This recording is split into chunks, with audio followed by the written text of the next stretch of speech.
Welcome बच्चों। तो चलिए शुरू करते हैं आज का प्यारा सा सेशन काइंड्स ऑफ सेंटेंस के साथ, ठीक है। और आज पढ़ेंगे काइंड्स ऑफ सेंटेंस। पिछले क्लास में हम लोगों ने पढ़ा था कि सेंटेंस के कितने सारे रूल्स होते हैं, ठीक है। सेंटेंस को कितने पार्ट्स में डिवाइड किया गया है। अब इस वीडियो में हम लोग पढ़ेंगे सेंटेंस को कितने भागों में बांटा गया, ठीक है। कितने प्रकार होते हैं ना। हेडिंग दिया, जैसे कि हेडिंग दिया गया है काइंड्स ऑफ सेंटेंस, हिंदी इसका होगा वाक्यों के प्रकार। जैसे कि बहुत सारे हम एग्जाम्पल में दिए हुए हैं वाक्य, ठीक है। अब कोई पूछेगा वाक्यों के प्रकार को क्यों पढ़ें, तो यहाँ पर एग्जाम्पल देखेंगे और फिर हमको समझ में आ जाएगा, ठीक है। तो हम लोग क्या करेंगे, इसमें जो एग्जाम्पल दिया गया है इसको समझने का प्रयास करेंगे, ठीक है। जैसे कि पहला एग्जाम्पल है रोशनी इज अ गुड गर्ल। ये क्या है, रोशनी एक अच्छी लड़की है, ठीक है। रोशनी एक अच्छी लड़की है, जो कि एक सिंपल सी स्टेटमेंट है, ठीक है। फिर सपना can be a good student. सपना एक अच्छी विद्यार्थी बन सकती है, ठीक है। उसके बाद है what can you do for me, यानी आप मेरे लिए क्या कर सकते हो। इसमें क्या किया जा सकता है, किसी से पूछा जा सकता है कि आप मेरे लिए क्या कर सकते हो। तो ये क्या हो गया, क्वेश्चन मार्क लगा दिया, मतलब क्वेश्चन वाला सेंटेंस हो गया। How may I help you, how may I help you, यानी मैं आपकी मदद कैसे कर सकता हूँ, या कैसे मैं आपकी मदद कैसे कर सकता हूँ, है ना। तो ये भी क्या हो गया, एक तो प्रश्न हो गया। Last sentence please give me your pen, please give me your pen, यानी हम यहाँ पर प्लीज लगा करके किसी से कोई पेन मांग रहे हैं, ठीक है। यानी किसी से हमको उसका पेन चाहिए तो क्या करेंगे, रिक्वेस्ट करेंगे। तो यहाँ पर रिक्वेस्ट को शो किया जा रहा है, यहाँ पर प्रश्न को, यहाँ पर सिंपल सा स्टेटमेंट है। लास्ट वाला सेंटेंस है मे यू लिव लॉन्ग, ठीक है। मे यू लिव लॉन्ग, यानी भगवान करे आप की उम्र लंबी हो, ठीक है, या आप बहुत दिन जियो, है ना। तो ये क्या हो गया, हमारा आशीर्वाद हो गया एक तरह से। ऐसे ही हम लोग श्राप भी देते हैं, मे यू डाई सून, आप जल्दी मर जाओ, बहुत सारा करते हैं हम लोग, है ना। यहाँ पर एक और सेंटेंस देखिए, हाउ ब्यूटीफुल। जैसे कि जाते हैं शादी में तो हम लोग देखते हैं क्या, जयमाला आजकल बहुत ट्रेंडिंग में है। तो जयमाला में हम देखते हैं दुल्हन को, तो क्या बोलते हैं, हाउ ब्यूटीफुल, कितनी खूबसूरत महिला, है ना। यानी कि हमारी सडन फीलिंग्स होती है, जिसको दिखाने के लिए हम क्या करते हैं, how beautiful, how sad, how disgusting, ऐसे यूज करते हैं हम लोग वर्ड का। वो क्या होते हैं, अचानक से उसको हम लोग प्री प्लान नहीं करते हैं कि ऐसा वहाँ जाकर बोलना है। वहाँ पर सिचुएशन के अकॉर्डिंग हम लोग एट ए टाइम और बहुत जल्दी कुछ रिप्लाई दे देते हैं ना। तो उसी को बोलते हैं एक्सक्लेमेटरी सेंटेंस, है ना। आगे डिटेल पढ़ेंगे। इतना समझाने का मतलब सिर्फ यही था कि अलग अलग सेंटेंस है और सबका मतलब अलग अलग है। तो डेफिनेटली हम लोगों को क्या है कि इसको अलग अलग कुछ ना कुछ ऐसे दायरे बनाए गए होंगे जिसके आधार पे हम सबको अलग अलग रख सकें, है ना। नहीं तो अगर सबको सेम पढ़ेंगे, एक साथ पढ़ेंगे, तो क्या हो जाएगा, हमारा हौच पौच हो जाएगा, है ना। तो इसकी इरेज करते हैं और चलते हैं नेक्स्ट स्लाइड पे और आपको बताएंगे सेंटेंस के कितने प्रकार हैं, है ना। तो अभी हम लोग देखेंगे काइंड्स ऑफ सेंटेंस, यानी सेंटेंस कितने प्रकार होते हैं। तो इसका दिया हुआ आंसर में there are 5 kinds of sentence, यानी सेंटेंस के 5 प्रकार होते हैं। पहला पढ़ रहे हैं हम लोग असर्टिव सेंटेंस, है ना। असर्टिव सेंटेंस, इसको कहीं कहीं स्टेटमेंट सेंटेंस भी कहते हैं और कहीं कहीं डिक्लेरेटिव सेंटेंस भी कहते हैं, जिसका हिंदी होता है कथनात्मक वाक्य, ठीक है। कथनात्मक वाक्य, है ना। इसका हो जाएगा अ sentence that makes a statement, है ना। अ sentence that makes a statement is called assertive sentence या स्टेटमेंट सेंटेंस, है ना। एग्जाम्पल में क्या हो सकता है, Ram is a honest boy. Ram एक ईमानदार लड़का है। इसमें हम क्या बताएं, सिंपल सा स्टेटमेंट दिया है राम के बारे में कि राम क्या है, एक ईमानदार लड़का है। लेकिन हाँ, इसको भी हम लोग 2 पार्ट में बांटते हैं, ठीक है। होता है, इसका होता है पॉजिटिव और निगेटिव होता है, ठीक है। इसका क्या होता है असर्टिव और निगेटिव, असर्टिव, अफर्मेटिव और निगेटिव, है ना। असर्टिव को भी बांटते हैं 2 पार्ट्स में, ठीक है। यानी असर्टिव लिख करके यहाँ पर असर्टिव को हम लोग बांट दिए 2 पार्ट्स में।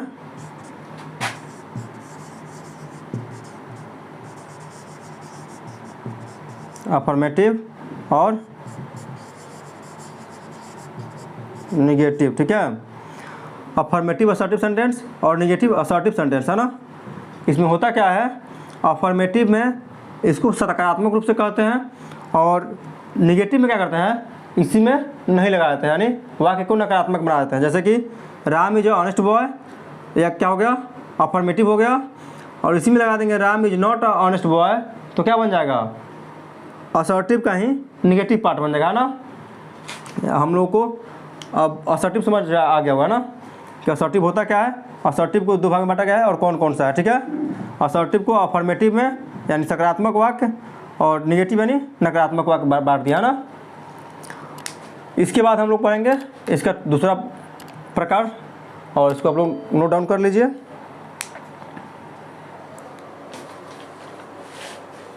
आई होप इसको तेज बोल। तो अब हम लोग पढ़ेंगे सेंटेंस का दूसरा प्रकार। दूसरा प्रकार क्या बोल रहा है, इंटेरोगेटिव सेंटेंस, है ना। दूसरा प्रकार होता है इंटेरोगेटिव सेंटेंस, ठीक है। इसका हिंदी होता है प्रश्नवाचक वाक्य, यानी वैसा वाक्य जिससे हम लोग प्रश्न का बोध कराते हैं। इसका डेफिनेशन दिया हुआ है, a sentence that is use to ask a question. Use to ask a question, इस पर ध्यान देने वाली बात है कि जिसका प्रयोग किस लिए करते हैं हम लोग, प्रश्न पूछने के लिए करते हैं, ठीक है। क्या कहलाता है, इज कॉल्ड इंटेरोगेटिव सेंटेंस, है ना। यानी कि जिस वाक्य का प्रयोग हम लोग प्रश्न करने के लिए करते हैं, जिस वाक्य का प्रयोग हम लोग प्रश्न करने के लिए करते हैं, इंटेरोगेटिव सेंटेंस कहलाता है। एग्जाम्पल में दो ठो दिए, ठीक है। वेयर आर यू, यानी तुम कहाँ हो, तुम कहाँ हो।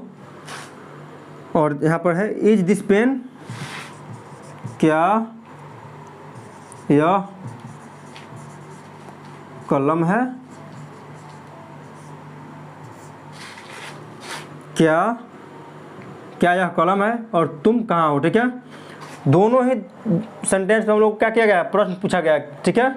इसमें पूछा गया है कि अपना लोकेशन बताइए कहाँ है, यानी इसको बताने के लिए हमें एक्सप्लेन करना पड़ेगा कि मैं पटना हूँ, मैं घर हूँ, ठीक है।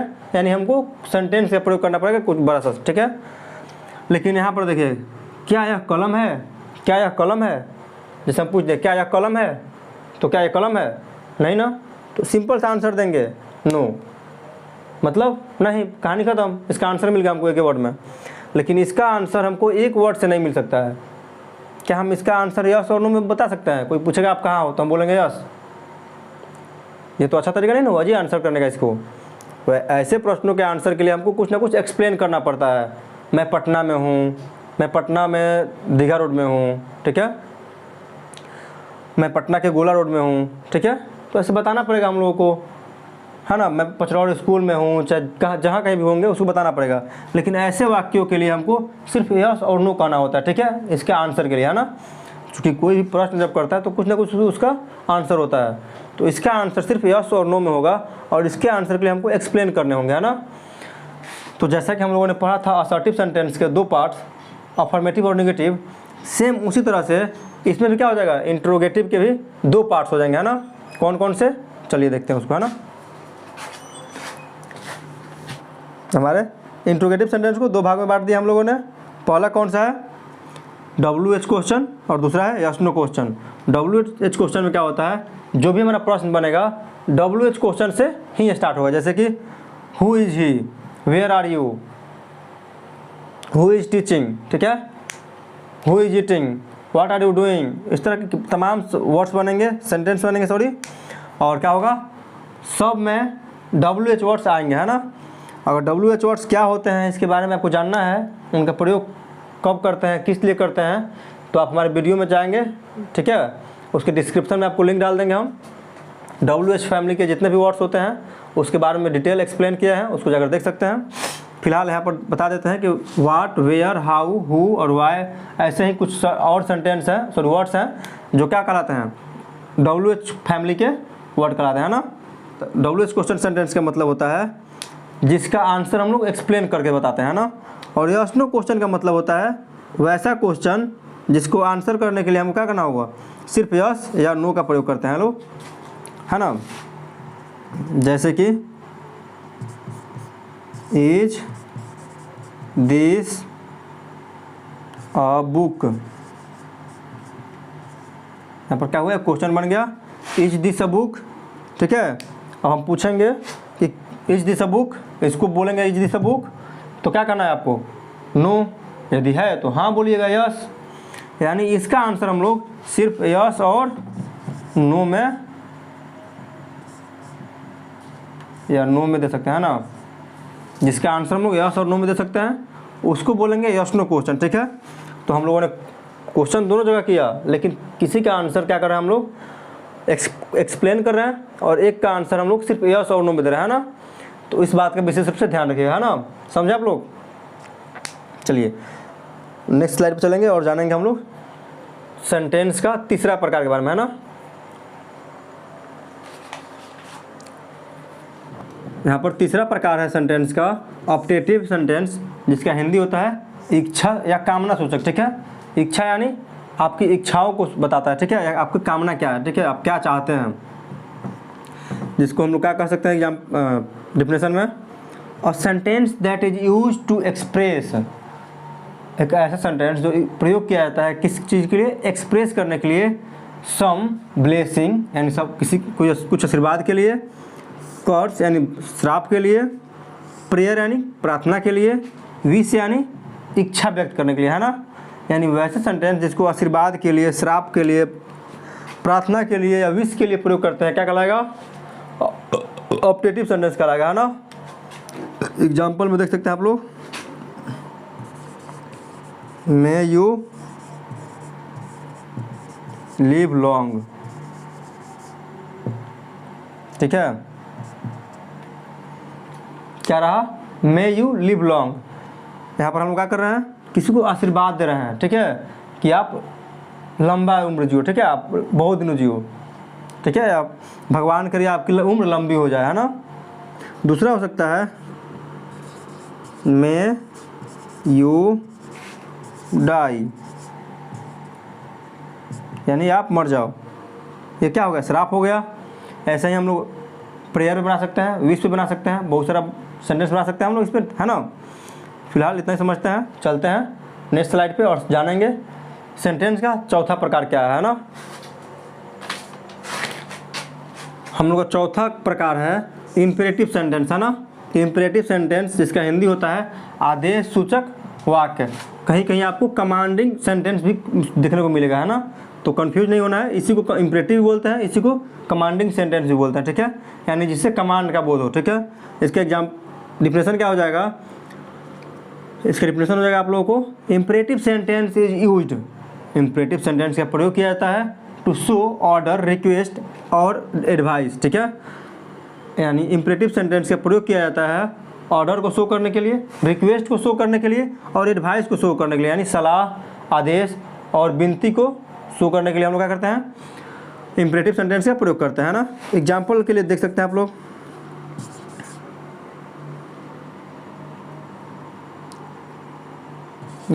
गो देयर, क्या है, गो देयर, इतना से क्या लग रहा है, पता चल रहा है, वहाँ खड़े हो जाओ, ठीक है, या वहाँ जाओ, वहाँ जाओ, ये क्या हो गया, ऑर्डर हो गया। दूसरा देखिएगा, गेट आउट, बाहर जाओ, ऑर्डर दे रहे हैं हम लोग किसी को। तीसरा सेंटेंस हो जाएगा please give me your pen. यहाँ पर क्या हो गया, please give me your pen, यहाँ पर प्लीज़ से पता चल रहा है कि रिक्वेस्ट किया जा रहा है ना, कि कृपया करके अपना पेन मुझे दीजिए, है ना। चौथा सेंटेंस हमारा हो जाएगा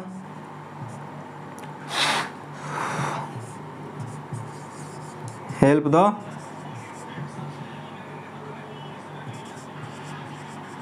नीडी, या हेल्प द